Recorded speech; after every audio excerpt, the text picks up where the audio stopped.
Hello, welcome to the my channel. आज हम 6 class की जो एनसीईआरटी है हिस्ट्री की, उसका सेकंड चैप्टर आज हम डिस्कस करेंगे, जिसका नाम है from hunting gathering to growing food. जैसा कि हमें नाम से ही पता लगता है कि पहले स्टार्टिंग में वो हंटिंग गैदरिंग करते थे, ठीक है, अपने सर्वाइवल के लिए। फिर उसके बाद कैसे वो slowly and gradually they started to growing a food, right. तो चलिए हम बिना किसी देरी के आगे बढ़ते हैं। Hunter gatherer move from place to place because of the following reason, right। जो हंटर गैदरर थे वो एक जगह से दूसरी जगह मूव करते थे, उसके कुछ रीजंस थे, राइट। वो रीजंस क्या थे कि if they had stayed at one place for a long time they would have eaten up all the available plants and animal source. जैसा कि लिखा है कि अगर वो एक जगह काफ़ी टाइम तक रहने लगते थे तो वहाँ के जो रिसोर्सेज थे, जैसे कि प्लांट्स एनिमल्स, जो कि वो यूज़ करते थे अपने कंजप्शन के लिए, वो चीज़ें एग्जॉस्ट हो जाती थी, ख़त्म हो जाती थी, राइट। तो ये एक बहुत बड़ा रीज़न था कि उनको सर्वाइवल के लिए इन सब चीज़ों की ज़रूरत थी। तो जो एक जगह से जब ख़त्म हो जाती थी तो वो उन्हीं चीज़ों की तलाश में वो दूसरी जगह मूव करते थे, राइट। सेकेंड है animal move from place to place, so these people had to follow their movement for hunting purpose, right। अब एनिमल्स हैं जो एक जगह तो वो रह नहीं सकते, तो वो एनिमल्स एक जगह से दूसरी जगह वो मूव करते रहते हैं। तो जब इंसान को उन एनिमल की ज़रूरत पड़ती थी तो इंसान भी उन एनिमल्स की खोज में एक जगह से दूसरी जगह मूव करते थे, राइट। ये एक बहुत बड़ा रीज़न था कि वो एनिमल को पकड़ने के लिए, उनकी हंटिंग करने के लिए वो एनिमल के मूवमेंट को फॉलो करते थे, राइट। तो ये एक दूसरा बड़ा रीज़न था। पीपल में have move from season two season in search of different kinds of plants. जैसा कि आप जानते हैं कि किसी भी प्लांट्स की ग्रोइंग को लेकर एक पर्टिकुलर सीजन डिसाइडेड होता है ऑलरेडी। तो कोई भी प्लांट एक पर्टिकुलर सीजन में ही ग्रो होता है। तो जगह जगह एक से एक प्लांट का सीजन चल रहा है तो कुछ लोग वहाँ पे रुके और उन्होंने उस प्लांट्स को कंज्यूम कर लिया, राइट। अब वो प्लांट्स ख़त्म हो गया, उस प्लांट का सीजन जब आएगा तभी वो प्लांट्स ग्रो होगा, तो तब तक वो भूखे तो नहीं बैठे रह सकते ना। तो इस वजह से वो दूसरे प्लांट्स की अपने कंजम्पशन के लिए चीज़ों की तलाश में वो दूसरी जगह जाते थे। तो वहाँ पे कुछ ऐसे प्लांट्स उगते थे जिनका सीजन चल रहा होता था। तो इस तरह से वो प्लांट्स की तलाश में भी एक जगह से दूसरी जगह मूव करते थे, राइट। और जो मोस्ट इम्पॉर्टेंट थिंग है वाटर के बिना तो हम सर्वाइवल की कल्पना भी नहीं कर सकते। तो वाटर जो कि बहुत ही इम्पॉर्टेंट पार्ट है। तो कुछ एक जगह पे जो वो कुछ नदियों के किनारे वो रहते थे, तो कुछ नदियाँ जो है वो सूखे की वजह से सूख जाती थी, ठीक है। तो फिर जब पानी ख़त्म हो जाता था तो सवाल ही नहीं पैदा होता कि वहाँ पे उनका सर्वाइवल पॉसिबल है। तो वो पानी की तलाश में वो एक जगह से दूसरी जगह मूव करते थे। Very simple, right. उसके बाद how do we know about this people. अब हमें इन चीज़ों के बारे में पता कैसे चला, हम कैसे जान पाए कि ये लोग क्या करते थे या फिर किस तरह से एक जगह दूसरी जगह मूव करते थे, राइट, एंड ऑल दैट। तो आर्कियोलॉजिस्ट एक बहुत ही इम्पॉर्टेंट चीज़ है। आर्कियोलॉजिस्ट ने फाउंड किया कुछ ऐसे थिंग्स जो कि हंटर गैदरर यूज़ करते थे, right. They made use tool of stone, वो स्टोन के टूल्स बनाते थे, वुड के टूल बनाते थे। और जो बोन्स होते थे जानवरों की, जब वो हंटिंग गैदरिंग करते थे तो जो बोन्स उन जानवरों से उनको मिलता था तो उस बोन से वो जो टूल्स है वो बनाते थे। Of beach stone tool have survive best, जिसमें से जो स्टोन टूल होता था, स्टोन का टूल, वो बहुत ही बेहतर तरीके से सर्वाइव करता था और वो ज़्यादा टाइम तक चलता था और उनकी हंटिंग गैदरिंग में भी वो काफ़ी ईजी माना जाता था, right. Stone tool were use to cut meat and bone. अब स्टोन टूल से वो मीट भी कट कर सकते थे और बोन्स को भी कट कर सकते थे, क्योंकि स्टोन जो होता है वो काफ़ी हार्ड होता है। अगर उनको हम अच्छे से तराशें तो उसे एक बहुत ही बढ़िया हथियार बनाया जा सकता है। तो यही एक वजह थी कि जो स्टोन टूल था उससे मीट और बोन को वो इजीली कट कर सकते थे। And scrape bark from trees, और जो ट्रीज से जो ट्रीज़ की छाल होती थी वो भी वो इजीली निकाल सकते थे।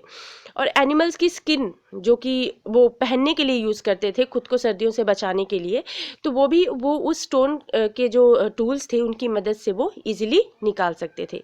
एंड फ्रूट्स को भी चॉप करते थे और रूट्स वगैरह को भी वो काट सकते थे स्टोन के टूल से। तो इससे हमें ये पता चलता है कि जो स्टोन का टूल होता था वो बहुत ही बेहतरीन हुआ करता था उस टाइम में, जो कि लोग ज़्यादा यूज़ करते थे।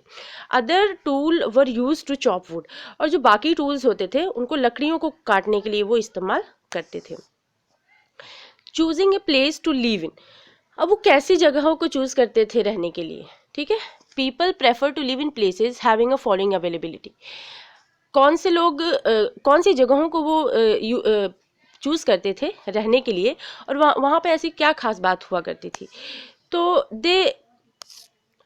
दे lived near to the sources of water, basically बिना वाटर के हम सर्वाइवल की कल्पना भी नहीं कर सकते, राइट। तो वाटर का होना बहुत ज़रूरी है, such as river and lakes, कुछ भी हो सकता है इनमें से। People try to find places where good quality stone was easily available, जैसा कि हमने पीछे देखा कि जो स्टोन था which is very good quality, उसमें से जो टूल्स वो बन सकते थे। तो एक बेटर क्वालिटी स्टोन होना भी बहुत ज़रूरी था, और जो कि हंटिंग के लिए बहुत इंपॉर्टेंट था, right.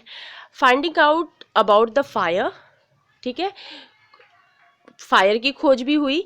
Traces of ash show, जो ऐश मतलब जो राख वगैरह वहाँ पे मिली है, that people at that time have, जो उस समय में पाया गया है कि जब आग इन्वेंट हुई तो एशेस भी होंगी ऑब्वियसली, क्योंकि जब लकड़ियाँ हम जलाते हैं तो उससे एशेस भी तो बनती हैं। It could have been use to many things, ठीक है। और वहाँ पे कुछ और बहुत सी चीज़ें यूज़ की गई, जैसे कि आग को बहुत ही अलग तरीके से उन्होंने इस्तेमाल किया, लाइक सोर्स ऑफ लाइट, एक लाइट की तौर पे। और मीट को पहले वो कच्चा खाते थे, लेकिन जब उनको आग का ज्ञान हो गया तो वो मीट को रोस्ट करके खाने लगे, उसे भून कर खाने लगे, ठीक है। और वो जानवरों को डराने के लिए भी आग का इस्तेमाल करते थे। तो ये सब यूजेस है आग की। अब इन्वायरमेंट कैसे चेंज हुआ, अराउंड 12,000 साल पहले क्या था, there were major changes in the climate of the world, climate में काफ़ी चेंजेस आए, which led to development of the grassland in many areas, बहुत सारे एरियाज़ में ग्रासेस का जो एक डेवलपमेंट हुआ होना शुरू हुआ, right. And this also led to increase in the number of animals, अगर ग्रासेस का इंक्रीमेंट हुआ तो एनिमल्स भी इंक्रीज हो गए, ठीक है, जो कि ग्रास पे सर्वाइव करते थे, जिनका बेसिक जो फूड था वो ग्रास ही था। So people started thinking about herding and rearing this animal, तो लोगों को लगा कि अगर ग्रासेस इतनी सारी हैं तो हम इजीली एनिमल्स को फीड कर सकते हैं। तो इस तरह से उनके माइंड में आया कि हमको ना हर्डिंग और रेयरिंग करनी चाहिए, एनिमल्स को पालना चाहिए, right. Fishing also become important for people, और फिशिंग भी उनके लिए बहुत ही इंपॉर्टेंट पार्ट बना। Beginning of farming and herding, अब फार्मिंग और हर्डिंग की जो बिगनिंग हुई वो किस तरह से हुई, with the development of grassland, grassland develop हुआ। People come to know about growing wheat, और लोगों को पता चला कि वीट, बाले, राइस किस तरह से ग्रो करते हैं in different parts of the subcontinent. अगर वो मूव करके गए तो उन्हें इन सब चीज़ों के बारे में पता चला कि किस तरह से वीट, बाले और राइस को उगाया जा सकता है। This is how they started practising farming, ठीक है। तो इस तरह से उन्होंने फार्मिंग को प्रैक्टिसाइज करना स्टार्ट किया। People also attract then tame animal by leaving food for near their shelter, लोग जो थे अपने जो एनिमल्स को टेम करते थे वो ऐसी जगह पे अट्रैक्ट होते थे जहाँ पे फूड होता था एनिमल्स के लिए, like by leaving food for them near their shelter, उनके घर के आसपास जो एनिमल्स के लिए फूड अवेलेबल हो, इस तरह की जगह वो चूज़ करते थे। First animal to be tamed was wild and central of the dog, पहला जो एनिमल उन्होंने टेम किया वो डॉग था।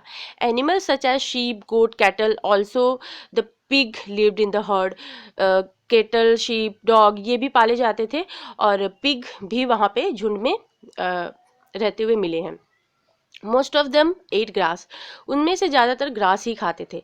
Often people protected this animal from attacked by other wild animals, लोग इन एनिमल्स को प्रोटेक्ट करते थे ताकि जो दूसरे जो जंगली जानवर हैं इनको ना खा जाए, इन पर अटैक ना करें।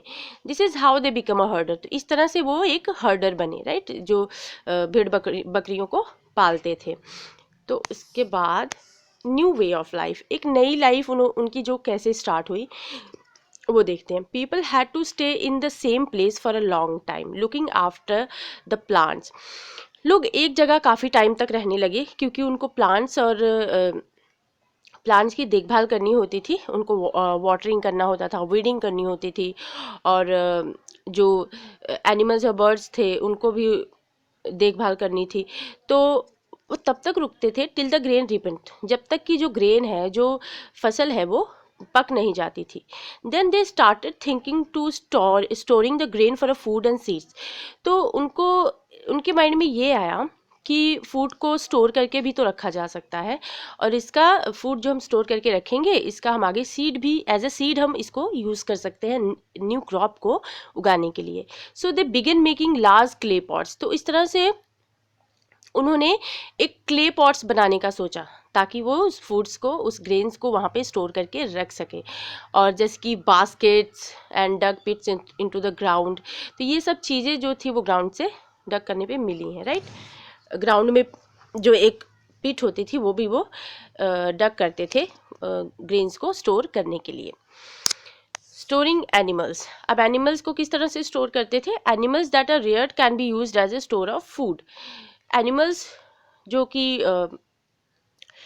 यूज होते थे फूड को स्टोर करने के लिए, ठीक है।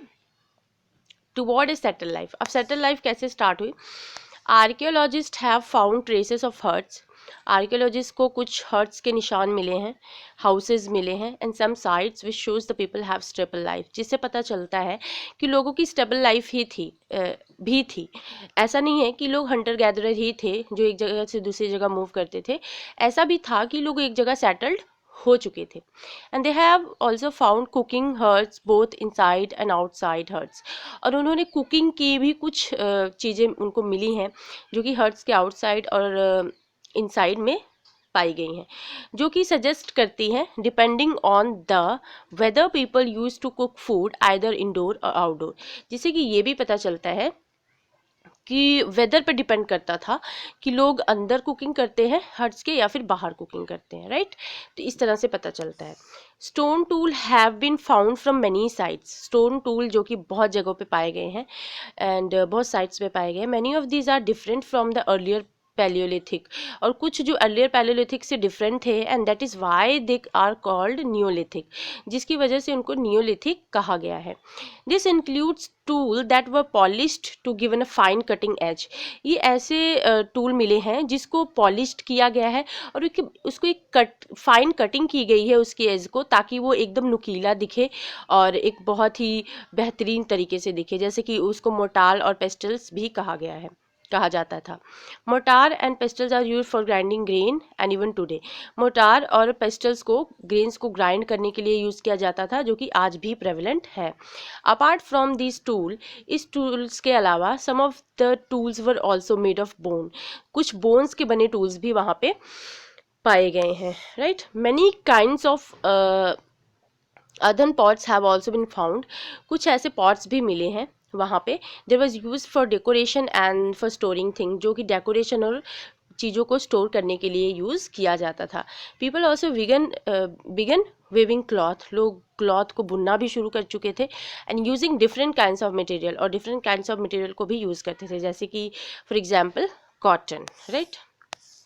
अब हम क्लोजर लुक ले लेते हैं living and dying in Mehrgarh. Mehrgarh एक was one of the places where people learn to grow barley and wheat.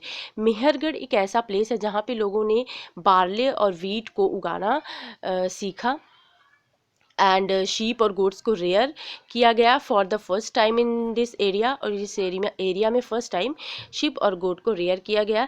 At this village many animal bones were found. और इस विलेज में काफ़ी जो जानवरों के बोन्स हैं, हड्डियां हैं, पाई गई हैं।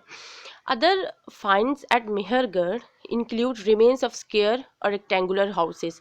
कुछ स्क्वायर और रेक्टेंगुलर हाउसेस भी यहाँ पे पाए गए हैं। एंड व्हेन पीपल डाई, जब लोग मर जाते थे तो their relatives and friends pay respect to them, उनको बहुत आदर देते थे। And the dead person was buried with goats, उस डेड पर्सन को गोट्स के साथ बरी कर दिया जाता था, विच वो probably mean to serve as a food in next world. उनको ऐसा विश्वास था कि ये जो डेड बॉडी है इसको आफ्टर डेथ जो नेक्स्ट वर्ल्ड में जाएगी वहाँ पे उसको फूड की ज़रूरत पड़ेगी। So that's a big reason कि वो उस डेड बॉडी को विद गोट्स के साथ बरिड करते थे, राइट। ये उनका कुछ अंधविश्वास टाइप था। several burial sites have been found at Mehrgarh, और कुछ burial sites जो मेहरगढ़ में फाउंड हुई हैं वो इस चीज़ को बताते हैं। तो हमारा जो सेकंड चैप्टर है हिस्ट्री का वो फिनिश हो चुका है, ख़त्म हो चुका है। और थैंक्स फॉर वॉचिंग। अगर आप चाहते हैं कि मैं नेक्स्ट जो चैप्टर है वो लेकर आऊँ तो प्लीज़ आप इस चैनल को सब्सक्राइब कीजिए, लाइक कीजिए, और नोटिफिकेशन के लिए आप बेल आइकन दबा सकते हैं, और शेयर कीजिए ज़्यादा से ज़्यादा अगर आपको ये थोड़ी सी भी प्रोडक्टिव लगी हो। So thank you so much.